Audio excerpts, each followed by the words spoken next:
Bagaimana kemudian loyalitas dari warganya terhadap pemimpinnya dalam hal ini Mojtaba Khamenei. Artinya setelah prosesi pemakaman selama sepekan ini menurut Anda kemana arah Republik Islam Iran ini? Yang pasti adalah mereka akan tetap teguh dengan para pemimpin yang ada untuk bisa menangkal apa yang diinginkan oleh Amerika Serikat, yaitu menguasai Iran, menekuk kedaulatannya. Itu yang mereka katakan bahwa kami tidak akan lakukan itu.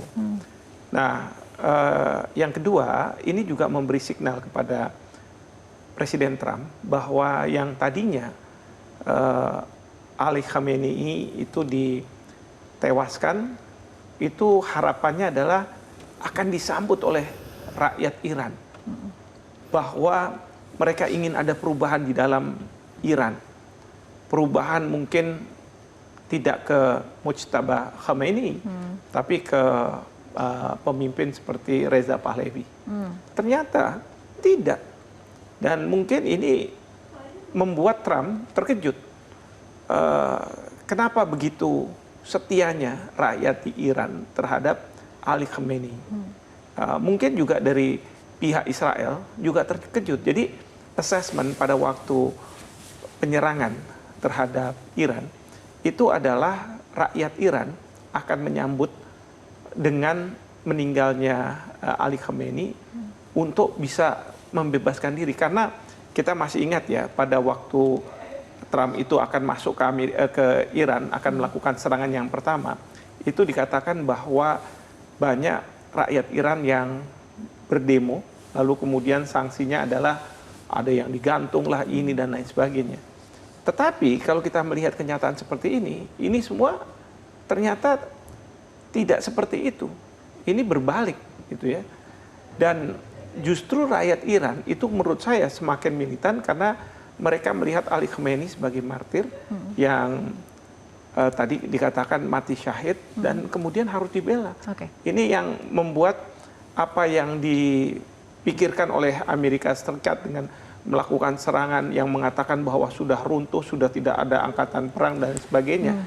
Justru Sishan Kamrata, kalau di Indonesia, sistem keamanan rakyat semesta, ini justru yang mengatakan bahwa tidak. Mereka akan teguh, tadi seperti Mas Ismail katakan, tanah atau mati. Kalau di Indonesia kita menyebutnya NKRI atau harga mati. Baik, bagaimana kemudian warga Iran memang menunjukkan loyalitas yang tinggi terhadap pemimpinnya Mojtaba. Tapi kita ketahui bagaimana Mojtaba ini sangat minim kemunculannya di ruang publik. Ini juga memunculkan berbagai spekulasi mengenai kondisi maupun kapasitas politiknya, Pak Dian. Terima kasih. Sebelumnya saya mau sedikit menambahkan. Mungkin dalam beberapa hal, mungkin meluruskan apa yang saya pahami. Dari pernyataan bahwa berkibarnya bendera merah itu seakan-akan nadanya itu adalah balas dendam, adalah kemarahan, yang konotasinya negatif. Buat saya, pemahaman saya, bendera merah itu satu penghormatan terhadap orang penting. Seperti dikibarkan waktu Qasem Soleimani tewas di Irak. Itu bendera merah berkibar. Kalau yang rakyat biasa bendera hitam, seperti kita bendera kuning. Tapi kalau dikatakan kemarahan tidak. Karena buat saya arti kedua dari bendera merah adalah perlawanan. Beda ya sama balas dendam, konotasinya. Perlawanan itu artinya apa? Perlawanan terhadap kesewenang-wenakan, penindasan, penjajahan yang dilakukan oleh siapapun terhadap pihak yang lemah. Dalam hal ini jelas kepada si Trump. Nah, dalam konteks tadi masyarakat Iran sendiri bagaimana? Tolong diingat, masyarakat Iran itu buat saya masyarakat pencinta damai. Jadi tidak ada sejarahnya Iran memulai perang. Termasuk ketika perang Iran-Irak. Ketika revolusi baru selesai, Irak yang menyerbu dibantu siapa lagi? Amerika juga. Nah, berhasil diusir. Sekarang apakah Iran memulai perang? Iran diserang. Iran membalas. Dalam konteks membalas itu mungkin orang bayangannya, wah Qasem Soleimani tewas akan dibalas. Kan juga tidak. Balasannya Iran kan tetap terarah. Ke Ali Khamenei juga terarah kepada pangkalan Amerika dan sebagainya. Nah, kalau dibilang itu jadi itulah klarifikasi saya. Tapi kembali kepada ketidakmunculannya mojtaba, buat saya kalau beredar spekulasi biasa. Berkali-kali Ali Khamenei tidak muncul pun dibilang ada yang sakit, ada yang bahkan meninggal, walaupun belum ada perang ini. Hal yang biasa, semua dilontarkan oleh musuhnya mengingat berbagai cara mereka untuk melemahkan kondisi masyarakat. Terbukti sehat selalu dan tewas justru dibom secara brutal. Juga Khomeini yang pertama, sama karena waktu berkuasa sudah berusia 79 tahun, dianggap tidak akan lama. Makanya upaya menggoyang Khomeini yang dulu itu juga bertubi-tubi. Upaya pembunuhan bertubi-tubi. Nah, buat saya ketidakmunculannya kalau mau dispekulasikan seperti apapun silakan kalau ada faktanya. Segala kemungkinan memang menjadi bisa. Artinya mulai dari katanya cedera lah, luka parah lah, sampai yang selamat. Buat saya semuanya bisa. Tapi kan tidak ada buktinya. Jadi kalau tidak ada buktinya saya cuma begini. Sejauh ini kan kita bisa melihat fatwa-fatwa mojtaba tetap keluar dalam rangka mengarahkan tim delegasinya berunding sama Amerika misalnya. Saya kira itu bukan berasal dari tim berunding itu, pasti ada otoritas di atasnya yang memberikan mandat untuk bersikap seperti ini terhadap Amerika. Nah, saya yakin itu masih peranan mojtaba ada di sana. Bahwa dia dalam keadaan seperti apa, saya nggak mau berprasangka. Jadi kita lihat saja kapan akan muncul. Nah, kalau memang tadi yang dikhawatirkan Mbak Fitri bahwa kalau tidak muncul apa yang akan terjadi? Buat saya tidak ada yang masalah. Karena kalau ketidakmunculannya itu katakan memang berakhir dengan tragedi, maaf dengan segala hormat, wafat sekalipun, nggak akan ada pengaruhnya kok dengan kepemimpinan. Artinya akan terjadi fase transisi seperti apa ketika prosesi pemakaman ini sudah selesai, Pak Dian? Setelah prosesi ini, buat saya perundingan tetap akan berlangsung karena itu jadi prioritas, dan prioritas ini buat saya penting. Karena Iran dalam perundingan ini kan punya waktu 60 hari untuk menyelesaikan ini, tapi di dalam 60 hari ini dia diberikan keleluasaan untuk mulai membuka Hormuz, menjual minyaknya dan sebagainya. Buat saya ini peluang yang oleh Iran pasti tidak akan disia-siakan. Artinya apa? Kalau dalam MOU ditetapkan 2 bulan kurang, kan bisa diperpanjang. Buat saya kemungkinan besar perpanjangan gencatan senjata ini akan berlangsung. Karena ini membuat bukan hanya Iran, tapi si Trump sendiri bisa konsolidasi di dalam negeri menghadapi masalahnya dia. Oke. Prof, apabila kita kaitkan ketika kemudian prosesi pemakaman ini sudah selesai seperti itu, dengan kemudian proses perundingan yang saat ini masih terus berlangsung antara Amerika Serikat dan juga Iran, ini masa depannya akan seperti apa? Ya, mudah-mudahan sih memang bisa sampai pada ujungnya ya, yaitu perjanjian perdamaian. Kalaupun Trump pada saat sekarang melakukan ancaman-ancaman, sebenarnya mungkin saya menduga bahwa itu lebih untuk kepentingan di dalam negeri.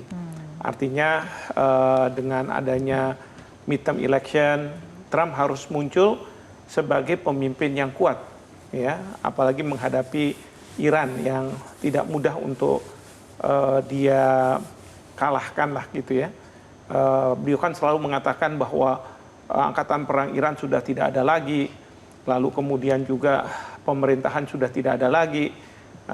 Kalau kemarin ini kalau kami serang semua, lalu dengan siapa kami bernegosiasi? As if gitu ya, bahwa kalau para pemimpin yang ada di dalam pemakaman ini sudah dihilangkan, itu tidak ada lagi. Lalu beliau akan mengatakan, apa poinnya untuk kemudian kita berunding kalau misalnya seperti itu? Kan kalau menurut saya pernyataan-pernyataan seperti itu, bagi orang yang katakanlah, apa ya, yang wajar lah pengetahuannya, itu kan nggak mungkin gitu.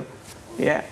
Nah, jadi menurut saya ini lebih untuk kepentingan Trump di dalam negeri ketimbang untuk di luar negeri. Sehingga apa yang sedang dilakukan perundingan terhadap detail dari MOU ini menurut saya tetap akan berlangsung, dan saya salut dengan Perdana Menteri Pakistan ya yang hadir karena beliau tahu bahwa sebagai mediator beliau harus dalam posisi yang netral.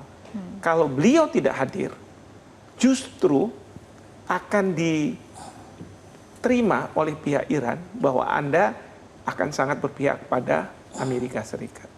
Nah, dalam konteks seperti ini saya yakin Perdana Menteri Pakistan memang ingin sekali bahwa apa yang dimulai ini bisa ada ujungnya, ada akhirnya. Dan kita tentu harus support ini karena bagi dunia, ya, perang ini telah membebani dunia. Oleh karena itu harus segera diselesaikan. Tapi kalaupun perjanjian perdamaian ini belum bisa juga sampai pada ujungnya, apakah karena diperpanjang dan lain sebagainya, bukannya tidak mungkin bahwa memang tidak akan ada perjanjian perdamaian, perang akan diambangkan sampai kemudian di pihak Amerika Serikat kita tinggal lihat apakah Trump akan bertahan sampai masanya, ya, atau mungkin di-impeach, dan harapannya adalah pemerintahan baru akan mempunyai strategi baru.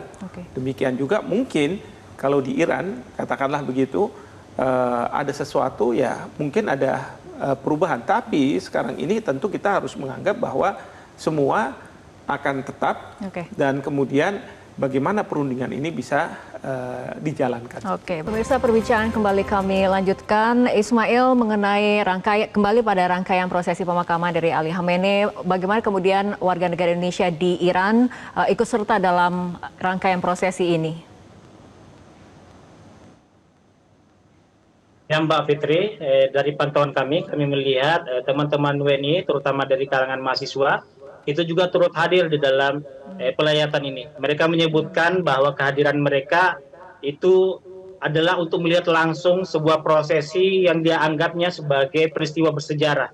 Kami lihat mereka membuat video, menyebarkan foto terkait dengan prosesi pemakaman ini. Karena konsentrasi mahasiswa Indonesia yang ada di Iran itu kebetulan berada di 3 kota besar ini, di Tehran, Qum, dan Mashhad. Persiapan-persiapan terkait dengan prosesi pemakaman ini itu telah dibuat konten oleh teman-teman Indonesia yang ada di Iran. Bahkan mereka sudah menyatakan keinginan dan tekad mereka untuk juga ikut berada dalam prosesi pemakaman ini dan melihat langsung. Dan terkait dengan keamanan, tidak ada himbauan khusus juga dari kedutaan. Bahkan kita ketahui bahwa Kepala Duta Besar Indonesia itu juga hadir dalam prosesi pemakaman ini, turut mengatasnamakan pemerintah Indonesia untuk mengucapkan bela sungkawa dan juga memberikan penghormatan terakhir terhadap Ayatullah Sayyid Ali Khamenei. Jadi alhamdulillah sampai saat ini dari pantauan kami WNI masih tetap dalam kondisi yang tetap dalam keadaan aman, meskipun ikut juga terlibat di dalam prosesi pemakaman ini melibatkan sampai jutaan orang. Baik, terima kasih Ismail atas laporannya langsung dari Iran. Dan saya akan kembali ke studio, pertanyaannya sama untuk Prof. Hikmahanto dan juga Pak Dian. Ini dunia sedang menunggu apakah kemudian dalam kepemimpinan, di bawah kepemimpinan dari Mojtaba nantinya ini mampu menjaga stabilitas internal, mempertahankan pengaruh regional, membuka jalur perdamaian, atau justru membawa Timur Tengah pada fase persaingan geopolitik yang semakin tajam. Dari Prof. Hikmahanto terlebih dahulu. Pertama adalah tugas dari Mojtaba adalah bagaimana meredakan kemarahan dari publik Iran atas meninggalnya pemimpin tertinggi mereka yang mereka sangat sayangi. Jadi ini merupakan tugas utama, ya, karena kita tidak ingin melihat bahwa justru kemarahan itu diterjemahkan oleh pemimpin-pemimpin Iran untuk melakukan misalnya serangan balasan ke Amerika Serikat. Karena dari yang saya lihat banyak masyarakat di Iran meneriakkan ya matilah Amerika, matilah Trump, dan lain sebagainya.